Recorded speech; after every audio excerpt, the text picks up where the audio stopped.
Now, there is brutality on both sides, both Cubans and the Spanish. The rebels, they tried the scorched earth policy. What's that mean? You're going to see the Russians do this also. Scorched earth means they just burn everything. They just kill it, burn it, make it all useless. If it's all useless, you won't want to stay there to rule it. Concentrated on destroying the sugar crops, that's where the money came from. Even dynamited passenger trains. You know, there's a problem with doing that. There's passengers on passenger trains. On the other side, though, we get, and here's the one name you do have to know for the Spanish, the Butcher Weiler. He's general for the Spanish. General Butcher Weiler sent to lead and control the Cuban rebels in 96. Establishes literal concentration camps. I mean the real thing. I showed you pictures earlier. Purpose is to hold entire villages prisoner so they can't supply the rebels. The rebels can't exist if they don't have food and if they don't have supplies. Sanitary conditions were abominable. Thousands died from yellow fever each and every year. So, Spanish, obviously very cruel. Cubans, not exactly being nice guys themselves. Here's a quote from Hearst. Take a look at the quote. Notice the incendiary quality of the quote. Devastator, destroyer, outrager. Then we go to Pulitzer. Hey, he can't not to be outdone. Blood, blood, blood, blood, blood. Blood. That's the last blood. So if you were to see these primary documents on your test, you'd know what they were trying to push for. Imperialism versus anti-imperialism. And one of the causes being yellow journalism. But here's not a journalist. Here is a senator of the United States. You read this, and it's pretty clear where we're headed. Cleveland, though, is not imperialistic at all. He plays a very high moral ground. Unlike many of his predecessors and ones coming after him too, Cleveland's a pretty straight shooter. So he refuses to budge, as bullheaded as he was bull-bodied, stated that even if Congress declared war, he wouldn't be sending any troops. So, frankly, there was no going after Cuba until Cleveland was done with his term. When McKinley comes, hello, Cuba!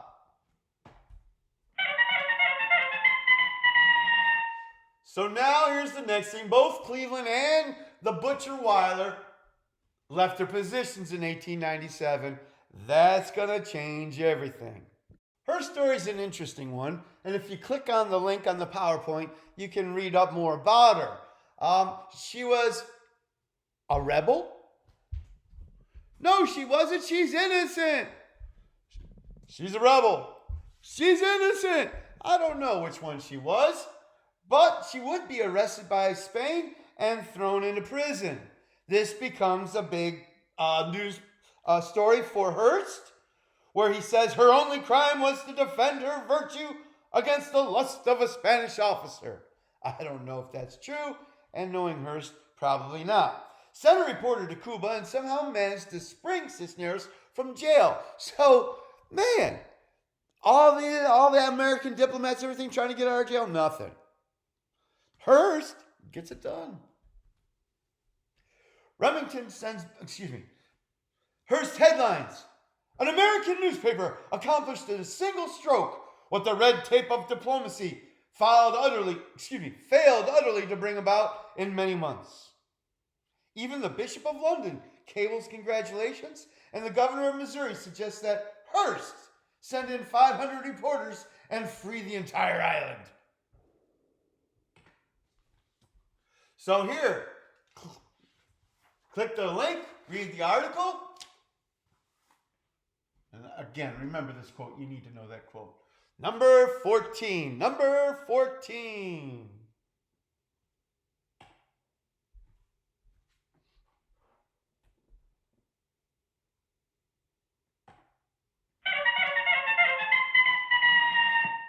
look at the events that lead to the Spanish-American War.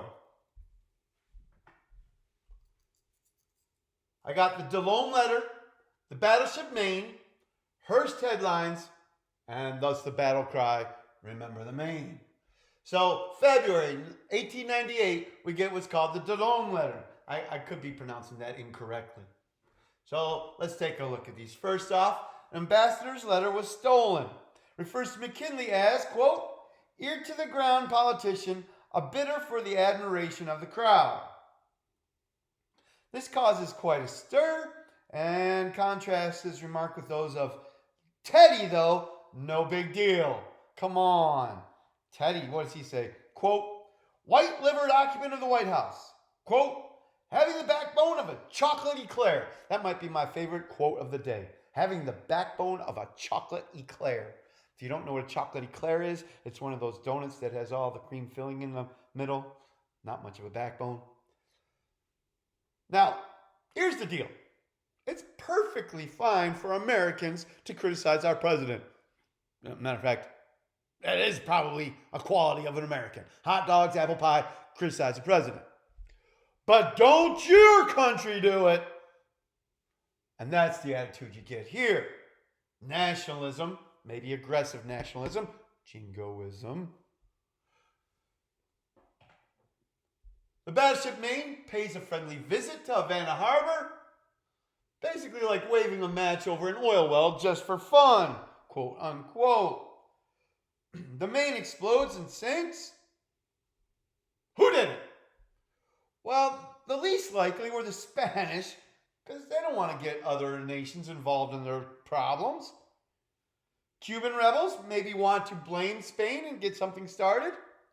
But we know from underwater dives today that it was an internal explosion where the boiler blew up. Conclusions of commissions. U.S. Commission determines that's an external submarine mine, and we don't need to go over that. Hearst headlines. Remember the Maine, to hell with Spain. And remember, this is going to be kind of like, remember the Alamo. And later on, remember Pearl Harbor. Remember, to go charging into machine guns, it's nice to get a little emotional. Football players, soccer players, basketball players, all sports players know this. It's good to get all pumped up before you go into battle. Otherwise, you get too smart and say, man, I'm not going to attack that machine gun. So now that Hearst has added the emotionalism, the U.S. issues an ultimatum to Spain. Ultimatum, do it or else. Number one, end your reconcentration camps. These concentration camps must end now and have a peace with the rebels. You must agree to arbitration. And Spain says, okay. Nevertheless, McKinley sends a war message to Congress, and Congress declares war.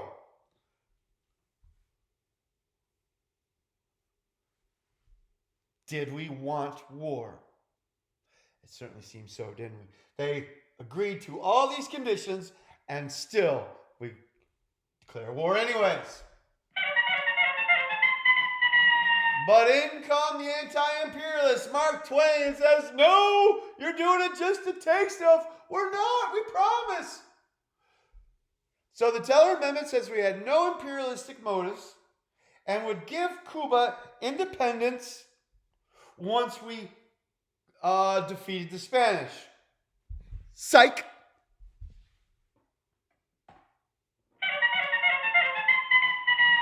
Let me go back. Great way to remember this. Which one comes first? Teller Amendment, then the Platt Amendment. It's toilet paper. TP. Teller, Platt. Who wanted the war? Big business doesn't want war. Now, frankly, they should have. It did good things for them, but business doesn't want to upset the cart. Do rich people want change? No. They want things to stay the same. I want to stay rich.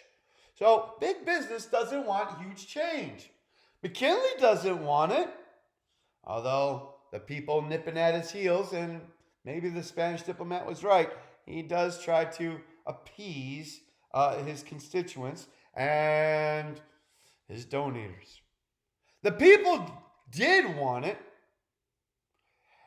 and McKinley will succumb to political pressures and finally cave in and send a letter to Congress.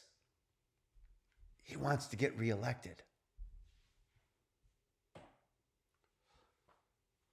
Again, you can see the eyebrows indicating McKinley. Uncle Sam. Notice the size of Uncle Sam. There's a reason. We're having to get him new clothes, aren't we? Because we got some new foreign policy and some rational expansion. So, wait, what is this? Enlightened foreign policy, national expansion. McKinley cutting new clothes for the United States. Love these cartoons. Songs? You heard me right. I said songs. Songs portray the spirit in which the U.S. approached the war. Take a listen to this song.